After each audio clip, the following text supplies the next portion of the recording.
questions that come through, so you don't have to worry about that. Okay.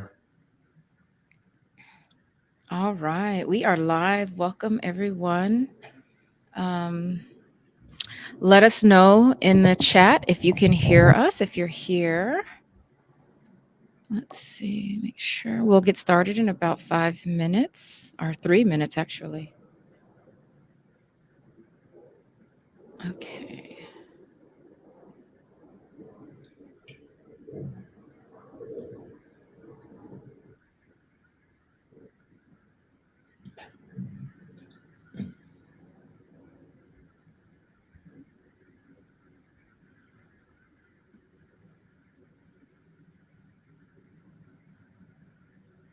Okay. All right. Hey, Arletha. It's rainy here in Oak Park. Okay. Well, I'm sitting outside because for once and for all, we don't have 120 degrees in Las Vegas, and it is beautiful. So I'm just trying to soak it up. Hopefully, I do live near an airport, so I'll probably mute every so often. I'm not sure if you can hear, there's a plane going over me right now, so hopefully that's not I couldn't hear you. interfering. Okay, cool. All right, we'll get started in a couple of minutes. Let a couple more people come in.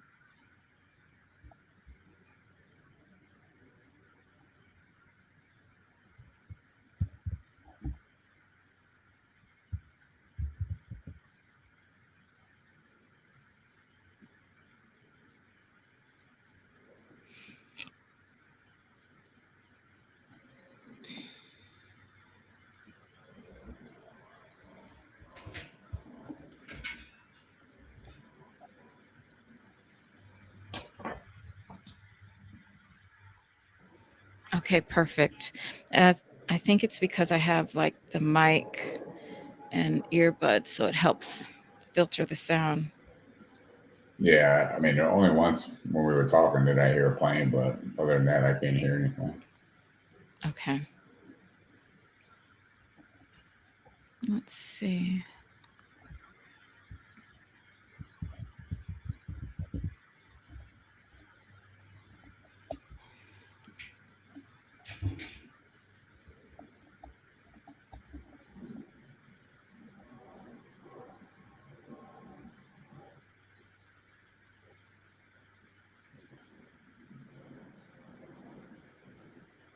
Yeah, I saw you had my friend Lynn May on too.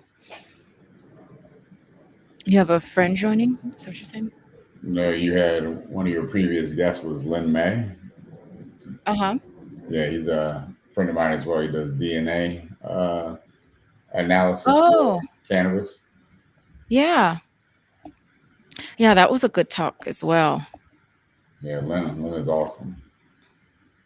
Yeah, I learned something new. That's why I do these. I learn something new every single time. All right. I am going to go ahead and get started. We have a couple people. Hey, Alex. Just type in the chat if just to make sure we can see your questions. I have all the windows open so I can see YouTube. All right, cool. Welcome, everybody. Welcome to our presentation today. For those of you who are new, this is a presentation done by NACAT Pros, which is the National Association of Cannabis Accounting and Tax Professionals.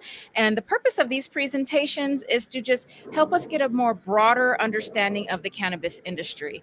And as I was just talking, briefly mentioning, every single time I do these presentations, I learn something new. And I feel like having that deep wealth of knowledge about the industry makes us better professionals, better service providers in this industry. And so I am happy to have Otha Smith with us today. And I'm going to just quickly read his bio and then we will go ahead and get started. So, Otha Smith III is the CEO and founder of Tetragram, an award winning cannabis tech company based in Baltimore, Maryland. Tetragram leverages consumer product behavior data to provide dispensaries, brands, and medical professionals with a clear understanding of the potential effects of cannabis use. Otha is a seasoned entrepreneur. He started his first company, Aggressive Detailing LLC, while in high school. Congrats to that. I didn't start anything in high school. As one of the top 40 under 40 rising stars in cannabis in 2021. He sits on the board of several companies and nonprofit organizations. The Baltimore Business Journal highlighted Tetragram as one of the top 5 startups to watch in 2022. The what is that? Enigma. Enigma. Canigma. The Canigma recognized Tetragram as the best cannabis journaling app. Welcome, Otha. Thank you so much for being here with us today. Nah, thank you so much for having me, Naomi. I'm excited for today. Yeah, awesome. Okay, so let's just kick this off, get started. Just tell us a little bit about yourself.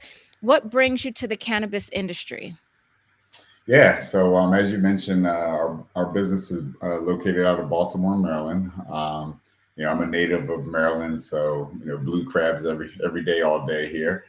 But I grew up in Southern I'm Maryland, so jealous. right. It's always funny to see people come to Maryland and eat crabs for the first time. You really got to give them a tutorial on how to do so.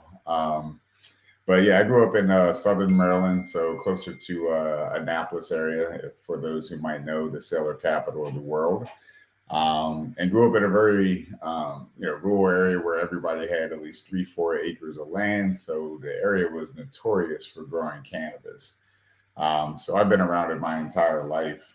Not to mention a lot of family members I know utilize it as well. Specifically, as we talked about before we got started, how a lot of my family is from Barbados, so plant-based medicine has always been, very huge and a big part of my life. But I got involved in the cannabis industry really out of my own need, my own necessities. So, I won't make it a long story, but essentially in 2006, when I was running my company, Aggressive Detailing, that I carried on after I graduated high school, and it helped me put myself through college.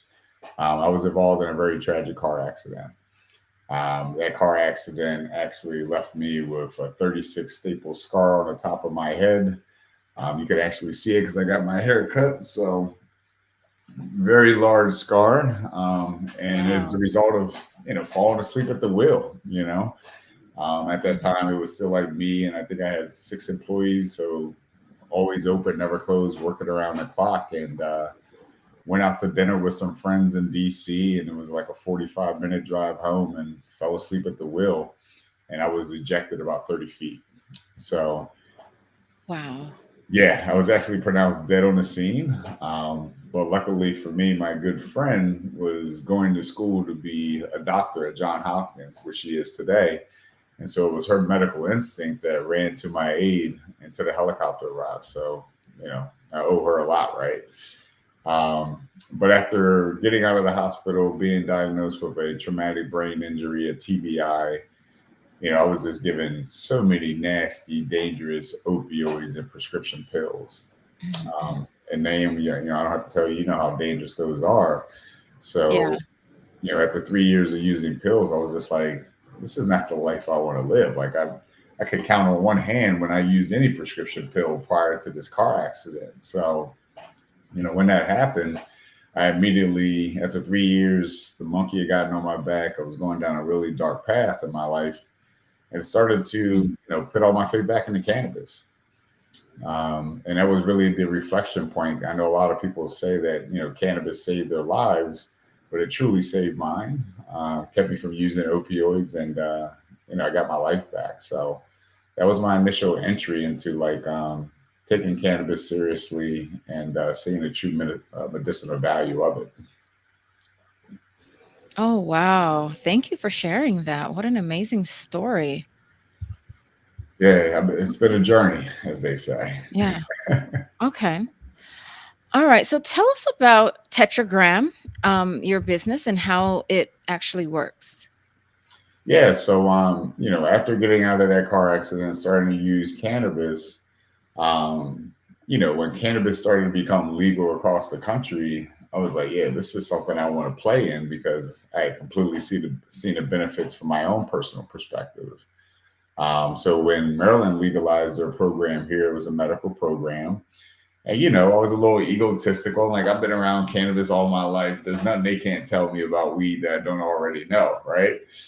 And I remember just walking into a dispensary for the first time and just being completely blown away, overwhelmed with the amount of choices to choose from. Like, I just remember, cannabis being in flower and, my buddies taking it and making brownies, right? But now we're seeing concentrates, butter, shatter. I'm like, what is all this? Yeah. um, and then, I started, and when Maryland launched their program, one of the things I love about Maryland is when they launched it was that each dispensary had to have what is called a clinical director on hand. And these people were vital in terms of like cannabis 101, if you will, and telling us about terpenes and cannabinoids and, all this stuff that makes this dynamic plant so valuable as a medicine. So when I had this overwhelming experience as someone that's been around cannabis for 15, 20 years, I said to myself, I can only imagine how it must feel for people who have never used cannabis before, or Mhm. having used it in about, 15, 20 years. It's got to be an intimidating process. You don't know where to start. And so that's what led me to create Tetragram, because as I was trying all these products, I was just writing it down, or I was talking to people, and some people had like really detailed Excel spreadsheets about products that they've been Mhm. using. And I was like, we got to find an easier way. And so, given that everything is done on our phone, I was like, why don't we just create an app? And that little idea, blossomed into this large, recognized, internationally recognized company that we have today. So with our beta version that we built, and still to this day, I mean, we live off the principles of we just wanted to provide consumers that were really using cannabis for medical reasons the ability to keep track of what products they purchase. But more Mhm. importantly, we want to know what terpenes, what cannabinoids does that product consist of? Because that's the true medicinal value, is looking at it from through that lens. Um, Patients can also tell us where they made the purchase, how they're going to consume the product. Is it inhalation? Is it topically? Is it orally? Is it, so you can make those options. And then, how much are you going to use? So that's very critical, right? Like, are you going to take 5 puffs of this product? Or are you going to take 5 milligrams of this product? And then people can journal these experiences so that over time they can look back at their own reporting and say, wow, so I've noticed that if I use this amount of this product that has these terpenes, these cannabinoids, and I use it in this form, and I use this amount, I should get this expected output. And so that's been huge in, empowering people to make educated buying decisions. But Mhm. more importantly, all this data that we collect on the back end is completely de-identified, anonymous data, because it's all, our platform is HIPAA compliant. And so this data really powers the industry in terms of understanding what the potential impacts of products that exist on the marketplace today can have on each individual. Wow. So then you become your own scientific experiment. You're taking track of everything that you're doing and how it impacts you. And then on the back end, you guys have all this data that's anonymous, and you're able to take that information and come make some like wider generalizations. Exactly. Because as I mentioned, like as a consumer, you walk into a dispensary, you don't know what to buy. You look at a menu, you don't know what to buy. I mean, there's thousands of products to choose from. And then furthermore, the people who are selling you the product, they don't know exactly which product is going to work best for you, because, one of the things I've learned is that we all have what is called an endocannabinoid system. And so there's receptors throughout our body that are just like eager to harness these cannabinoids that come from the cannabis plant, which is why it's such a great medicine. But it's also a personalized medicine. So like what works for you would not work for me necessarily. And we could be the same body type, body mass and all. So this tool really helps the consumer, but all that aggregate data that we collect, if you think about it in the context, if I walk into a dispensary and that dispensary is leveraging data that we've collected so that they can say, all right, each of these products, hundreds of people have reviewed, And collectively, they say that this product is good for insomnia. This product is good for anxiety. Well, then that is going to increase the chance that that bud tender, if you will make the proper recommendations so that you leave a satisfied customer and feel like these people are knowledgeable about the products that they're putting in front of you. Yeah, absolutely. And that's one of the biggest things that I feel like is missing, because same thing with me. Like, I'm not a heavy user, but once I got into the industry, I started visiting dispensaries, and I was like, it's like reading Chinese. Like, I've never seen these brands before. I have no idea what all these different numbers on the side of the thing means. I just know that I want to feel like this. And a lot of times the bud tenders, there's, well, this one's my favorite, and that's about it. So I like this idea.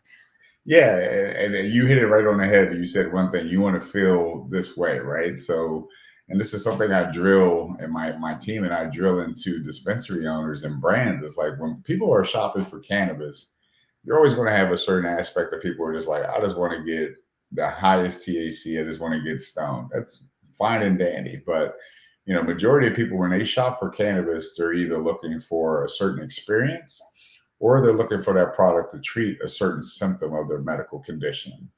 And there's just no two ways about it. And the only way to do that is to leverage this type of data that we collect because, historically, yeah, there's been a lot of research conducted on cannabis use. So we all know it's a great medicine, but at the end of the day, none of that research has been conducted with products that exist on the marketplace today, which really provides our unique set and position in this industry because we're collecting data on products that people can readily buy right now. So we're helping educate, the masses not only from a consumer perspective, but every stakeholder in this industry, whether you're a consumer, a dispensary owner, a cultivator, or a healthcare professional. Okay, awesome. Okay, so let's talk a little bit about. I can see so many different use cases for this, but let's talk first about how can dispensaries optimize their operations from inventory management to product placement and pricing strategies by harnessing this type of consumer data that they can get from platforms like Tetragram. So that's a great question. So, to date, and us outside of this conversation, but to date, a majority of dispensaries still primarily leverage transactional data, right? So they look at their point of sale data to see to see products being moving off the shelves, which is great data, don't get me wrong. But at the end of the day, the extra layer, if you will, or the icing on a cake is our data because, okay, we know X, Y, and Z product has been moving off the shelf, but we come in and say, why is that product moving off the shelf? Oh, because people are using it for this condition.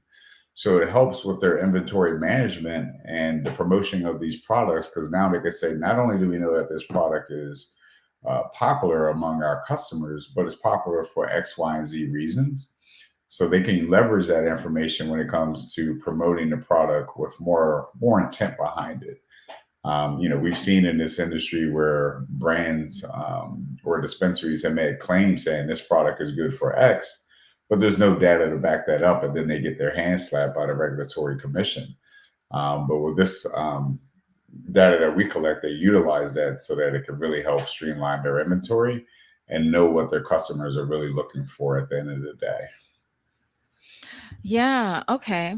And so then how does it actually work? Like, for the customer, they download the app. Is there a fee? Like, how does that work? And then for the dispensary to get the data, like, how does the payments work or the revenue work? Yeah, so our app is completely free to the consumer. So whether you're an iPhone user or an Android user, I won't hold it against you if you're Android, but it's completely free for the consumer to download from for both devices. And then we're a SaaS model, so we charge a monthly subscription for dispensaries, brands, and primarily healthcare professionals to leverage the data that we collect. So we have a complete back-end portal that the consumer doesn't see, but these stakeholders, dispensaries, brands, and doctors have access to this back-end portal where they can see aggregate data on all of the data that we collect across the country or specific to just their locations. But more importantly, we also have built in what we call a customer journal feature.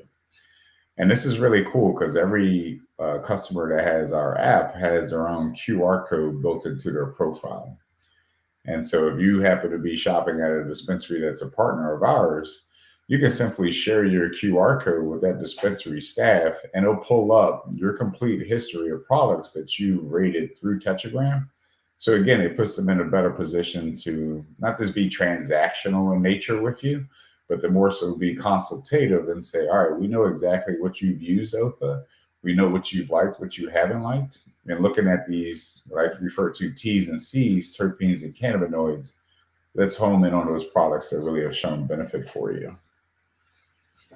And Okay, then awesome. lastly, one thing I forgot to mention is our research angle. So, we have done two research projects to date, one with the College of New Jersey and then one with Dr. Marion McNabb in Massachusetts, which was focused primarily on veterans.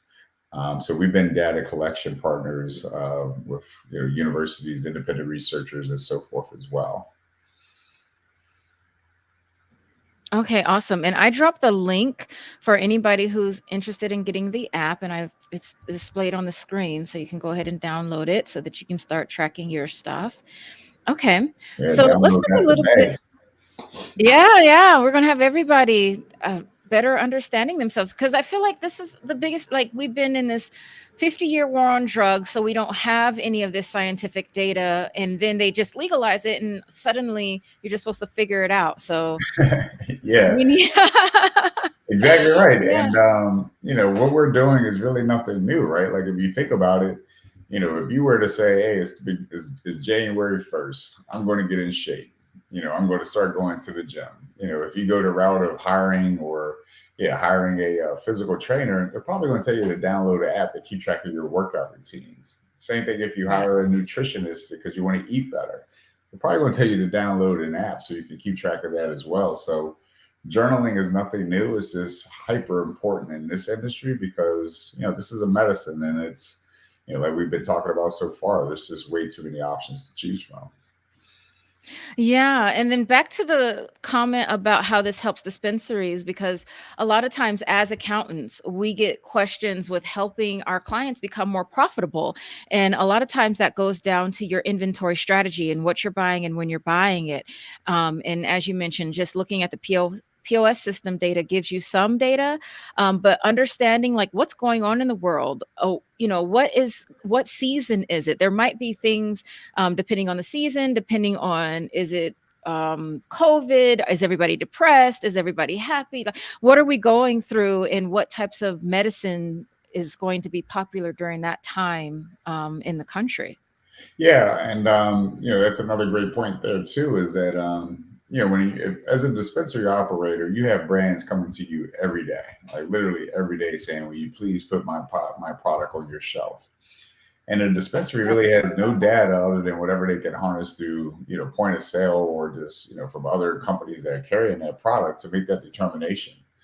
But again, if you leverage our data and say, all right, well, I know we have a lot of customers that are coming to our store and they're looking for this experience or looking for a product that could treat this symptom. If you use that data and say, all right, well, I know this brand has shown to be really rewarding, then that helps you make a more intelligent decision about which brands to carry in your store as well, right? So, Hmm, I hmm. mean, the use cases for this type of data just go far and wide, far and deep. So, yeah, I mean, it can be leveraged in so many ways. Yeah, and it also puts makes the brands perform better because now they have a standard that they have to operate towards. 100%. I mean, anything that we Yep. buy in this world, down to even tires that we buy for our car, what typically happens when we make a transaction of anything? We get an email or we get asked to rate that product. And it just blows my mind that we don't do that in cannabis at all, right? Like, Right. Yeah. people are buying these products, but we're just saying, hey, have a great day. And then dispensaries are wondering or brands are wondering why that person didn't buy that product again. Well, you didn't take the time to invest in a certain technology such as ours to really gather that feedback from that consumer so that you can go back to your R&D or you can refine your sales process to carry the right product. Yeah, and so I also want to discuss, because I talk to a lot of entrepreneurs outside of accountants, and I love, like, this is brilliant. I always say, "Hey, what are you passionate about? What are your skills and abilities? What do you do, and how can you apply that to the cannabis industry?"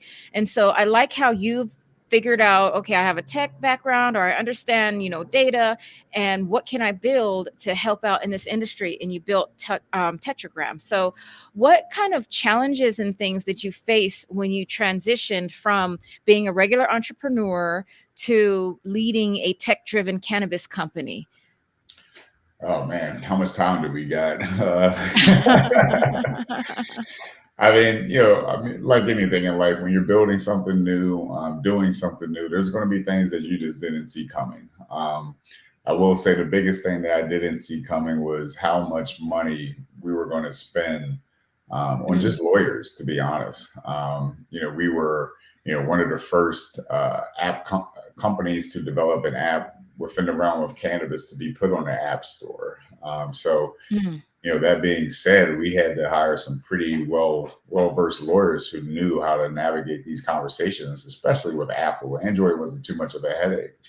Um, but yeah, I mean, that's one of the things I tell people all the time is that don't look to reinvent the wheel or think you need a certain skill set when it comes to cannabis because this industry is so brand new, and I mean it still is. It seems like a large industry from the outside looking in, but when you go to conferences, you're seeing the same people over and over again, right? Speaking and so forth. I mean, I was one of them, which is why I was like, let me bow out for a little bit.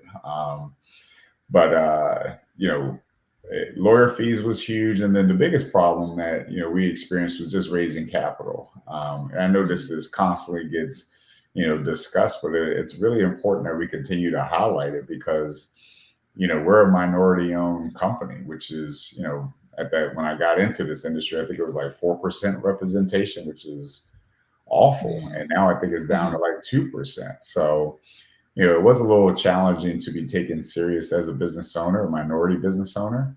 And that dovetail into making it pretty challenging to raise capital. But, we were fortunate enough to find two organizations that, believed in our vision, saw the passion that I had behind the wheel and, helped us get to this point. But I will say raising capital was probably the most challenging obstacle that we had to overcome. Interesting that you say the attorney fees was the most significant. I would think the tech development would be. Yeah, I mean, development is, I mean, don't get me wrong, yeah, that's definitely expensive, but I'm talking about just in Okay. terms of operational cost. Okay, got it. Yeah, lawyer fees were just, it was exuberant. But yeah, I mean, building out technology is not cheap. I mean, one of the things that I've always found that's been a benefit to me is that I only know what I know. And I've never been one of those who've been very egotistical or been like, I know it all. I had enough of a sales back. I have a great sales background and I have a pretty good tech background.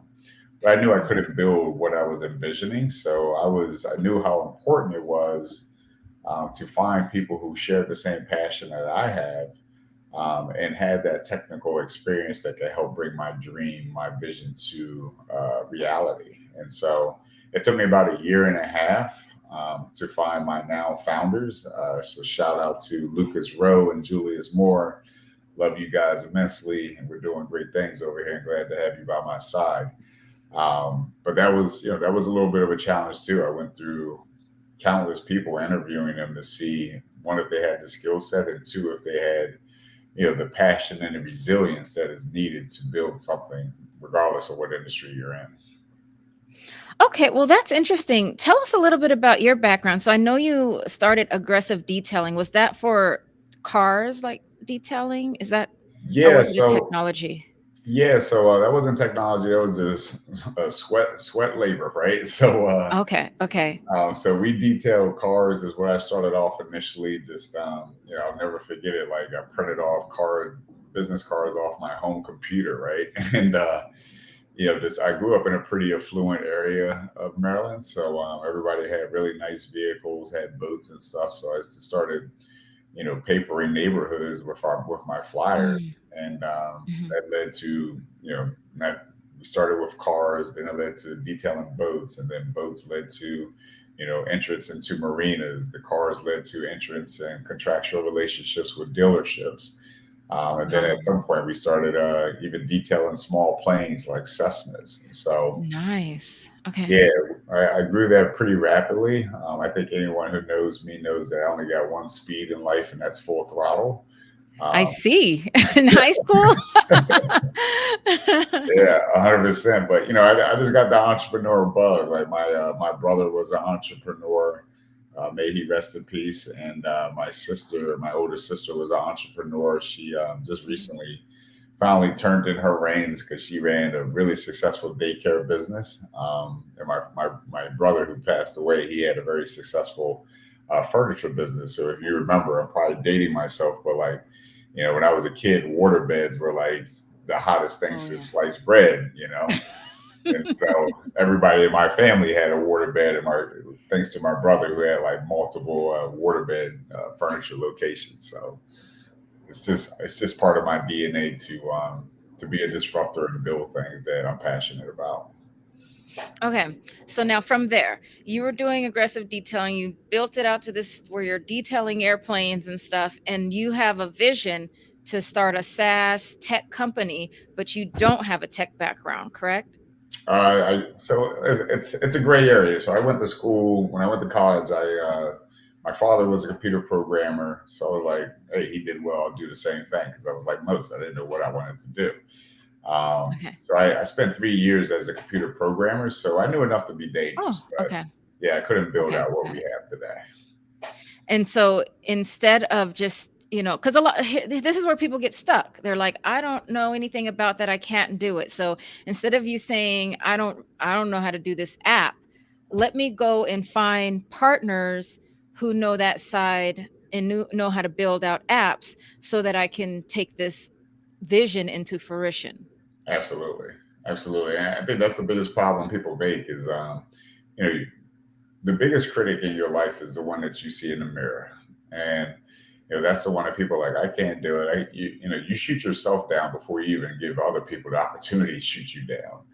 And that's not the way I'm built. And so I know what I know, and what I don't know, I find people who know it extremely well, subject matter Mhm. experts, and I try to convince them to share my vision and build with me. And I think that's paramount for Yeah. people. It's and one of the things I'll say about that too is that people you start with aren't necessarily the people that you're going to finish with.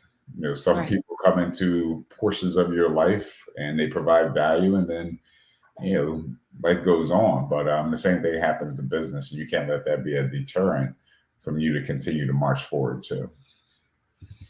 Absolutely. And that's something that personally I struggle with. You hire somebody, you think they can do the job and they don't perform. And you've went through this whole process and now you've got to start that over. And that could be discouraging. Like, you're thinking, am I asking for too much? Why can't I find a person who could do this? Yeah, I mean, it's building the right team is like dating. Building the right company Yeah. is like dating. Like, you'll have some hits and you'll have some misses, and that doesn't keep you from trying to find a companion, right? You get up the next day and try again, and the same thing has to be reflected in business when you're building out your teams. Yeah, absolutely. So Angela has a question. So she's saying, do you see your data being utilized by the NIH as they continue to conduct research on effects of cannabis on the body and in medicine? And that she says they provide grants for this type of research.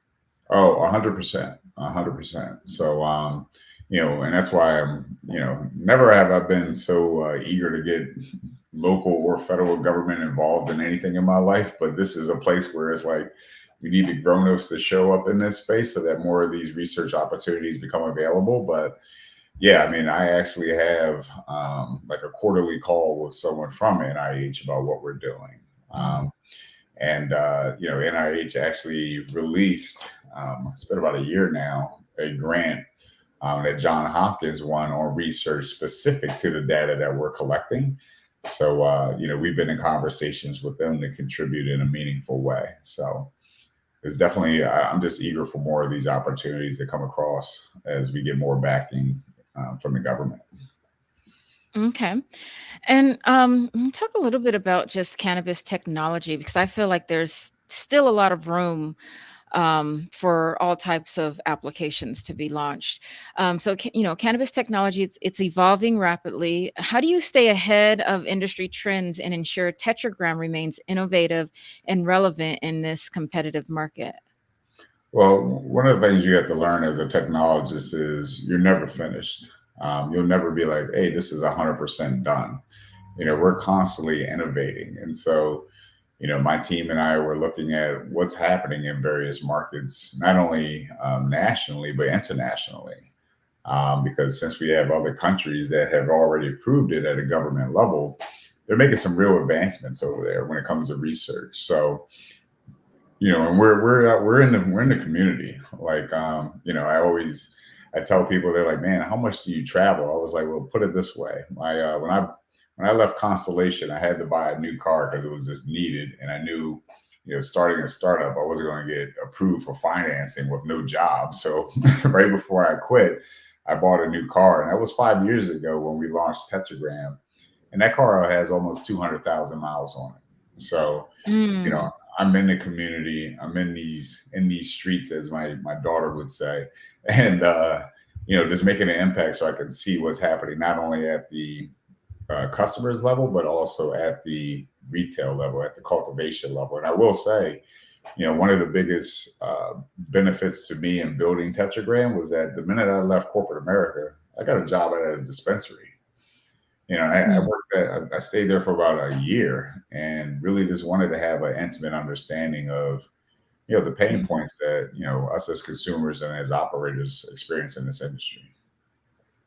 Yeah, absolutely. I recommend that as well. Like just get whenever you have a goal, get like that entry level position if you have no idea what's going on in that industry, get that entry level position so that you can just be there, see get paid to learn. Yeah, be on the ground level. Yeah.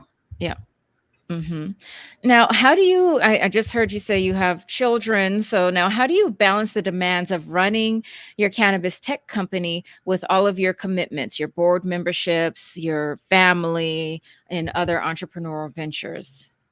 It's not easy. I mean, luckily for me, I have just one child, and she's an adult now. She's 22 years Oh, old. She's at Virginia Tech University studying to be a veterinarian. So shout out to my baby girl Lana. oh, But yeah, so she's away doing her thing. So it gives me the opportunity to just dive in and be dialed in. But it is challenging. I will admit, like anyone who's getting into any industry and building anything, it's going to take a level of commitment that is going to make you uncomfortable. It's going to make your significant other uncomfortable. There's going to be some challenging times. Like I remember, in the early days working 7 in the morning to about midnight and doing that like 7 days a week for a couple of years. It paid off, but it was isolating at the same time. But that's where, you know, in order to understand and appreciate glory, you have to go through pain. It's the only way you can truly appreciate it. And so there's going to be some tough moments. I mean, I'm not trying to paint a dark cloud, but yeah, I mean, it's something I still would deal with today. Is how do I manage time effectively so I can still be present in my family? But you just have to put some hard stops on how much time you're going to dedicate each day. yeah. Some of us are better at that than than others. Yeah, there's Okay. there's a there's a Dr. Dre song in his late the album Compton, and he talks about like work and people are going out partying. I'm working. You just got to have that Right. dedication. Yeah, absolutely. Okay. And here's something that we haven't really touched on yet, marketing. And so, in what ways can insights from this consumer behavior that operators and cultivators and brands are able to gather from your app, from Tetragram, how can that help them create effective marketing strategies that benefit the consumers, everybody involved? Yeah. So from a brand's perspective, it's pretty straightforward, right? Like, leverage this data that we're collecting from consumers who have made purchases of your product, and then analyze it. We'll do it. Well, of course, we're doing it all for you, but we'll analyze that data and be like, X, Y, and Z brand, did you know that X amount of people have used your product specifically for insomnia? And then they take that and they run to the hills with it, and they start using that as promotion and leverage. Because when you're in a dispensary, and the way it exists today, where each dispensary pretty much is carrying the same product, it's a 7-Eleven model. And so, how are you going to engage the consumer to pick up your brand as opposed to another brand? Hmm. And it takes unique marketing. Like, packaging is not going to get it done. At the end of the day, again, like we mentioned, people are looking for products for a certain experience or treat a certain symptom. So if you call that out in your packaging, leveraging the data that we collect, it helps you stand out amongst others. We've seen dispensaries leverage this data so that they do marketing events like, "Hey, this is products that are used to treat anxiety, so come on in and get 15% off," and so forth. Leveraging terpene and cannabinoid information and making the public aware of these different compounds so that they become more educated and they shop for products that carry these certain chemical compositions. So yeah, it's really been fascinating to see. One of the things that we have is called a terpene pocket guide. Um, and it's been really, I've seen dispensaries like laminate this terpene pocket guide that has like all the different terpenes, what the associated effects are. And they use that to market not only Tetragram, but to show that they're a dispensary that goes the extra mile to just sell products based upon experience as opposed to this THC content. And so for the tetragram, I know it's free for the consumer. What if like, and then you have a SaaS model for operators, but if it's like somebody like me, like an accountant, can I also get access to this data? Oh, absolutely, absolutely. I mean, Okay. I was actually talking to a gentleman from what's the organization he's with? Um the president of Doctors for Drug Policy Reform, and I was talking about him about leveraging their network of doctors to start writing white papers about this products. I mean, about our data. So Yeah. at some point we'll definitely be publishing this information because it should be. We want to make it readily available for everyone so that they can see the benefit of cannabis and start to explore it further with some information that can help them along that way. Yeah, absolutely. Like that's the direction I was going, subject matter experts and research papers and things. So you guys aren't looking to get into that, but you are want to partner with other people to write that up? Yeah, I mean, we just don't have the personnel in house, who can write those type of papers. But we definitely have folks that in our network who are eager to write these white papers on the data that we collect. So it's definitely something we're excited to do. And then there's that conversation about AI all the time now. I know it's a very hot buzzword, and we plan on leveraging AI as well, just to further assist people and operators in terms of finding quick ways to leverage that type of technology to make recommendations. Hmm. And how many users do you have? Like, are you in all legal states? Yeah, I mean, Naomi, we're in every state that's legal or not legal. So, Okay. Oh, so uh, people still journal their illicit use. oh, 100%. Like, hey, a homie down the street has trash. I'm not going there anymore. Let me keep track of that.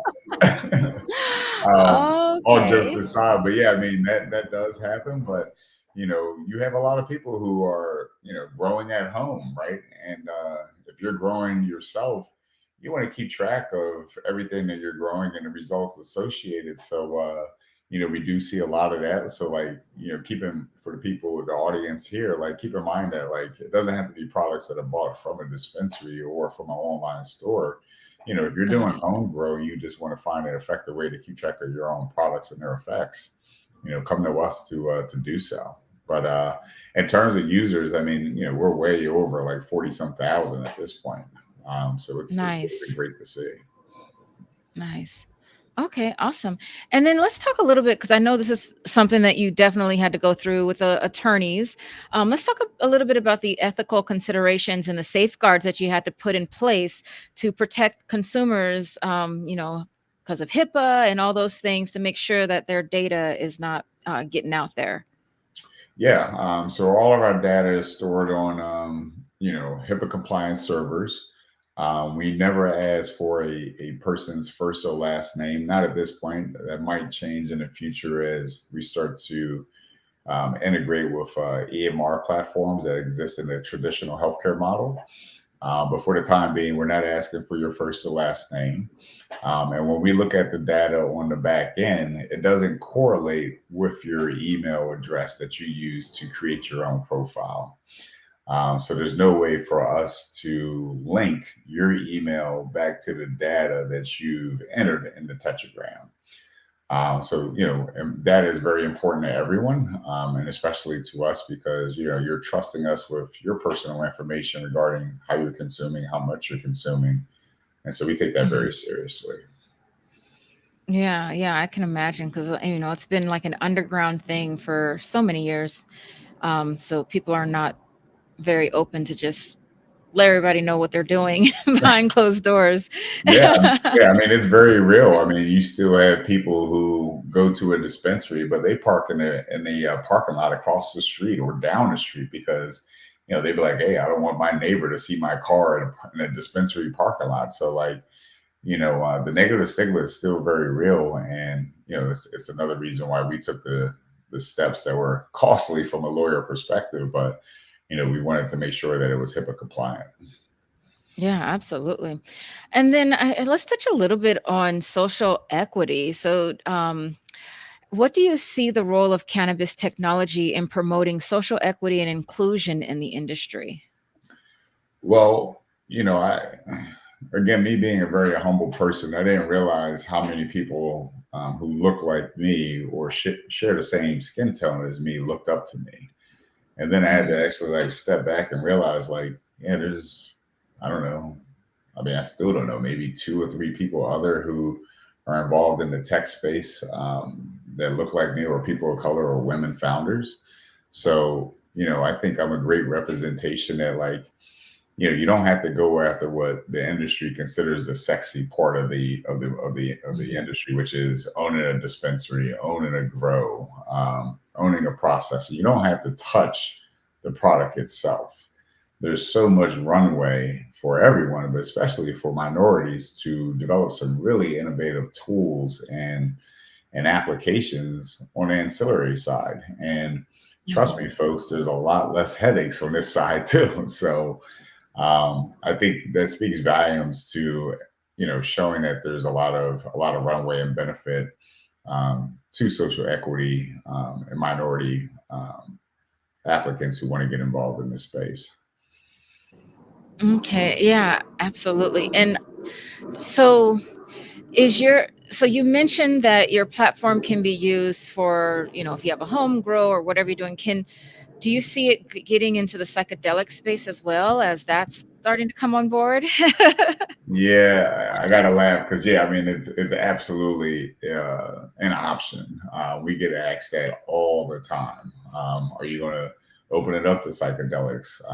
Very one that's very common is ketamine. Are you going to open it up to ketamine? And so we definitely have interest in doing those, especially psychedelics. I'm a big fan of mushrooms as well. Um, but there's still so much work to do in the cannabis side. So I think we'll do it, but it won't be immediate. Maybe late next year, we'll start to incorporate that functionality so that we'll just ask people, like, when you come to the app, is this an experience for cannabis, or is this an experience for mushrooms? And then, let them choose their path. Mhm, choose your own adventure. Exactly. Or is it a little bit of both? And then one of the things Yeah. I did want to touch on that escaped me is when it came to like what we did to protect people's personal information is like, Apple and Google required us to put a terms of use policy into the app so that the immediate as soon as you download it, you have to read through that and acknowledge it before you can move forward. So again, Mhm. just being Mhm. completely transparent with what we do here as an organization. Okay. Okay, and this is my last question. If anybody watching has a question for Otha, please drop it in the comments. But just, what are your goals for the company? What are your goals for future growth? I know you say you still have a lot to do in cannabis. What are, 2 year, 3 year, 5 years down the road do you see? Um, so, in terms of immediate next steps, incorporating people's prescription pill use, because we do Mm, know that when people are using prescription pills and opioids, and then they transition to cannabis, they start tapering off their prescription pill use. But we don't know exactly like what the interaction is between these prescription pills and opioids and cannabis. So we definitely want to give people the ability to do that, so that they can start to see those reflection points. Leveraging AI is something we're very interested in exploring.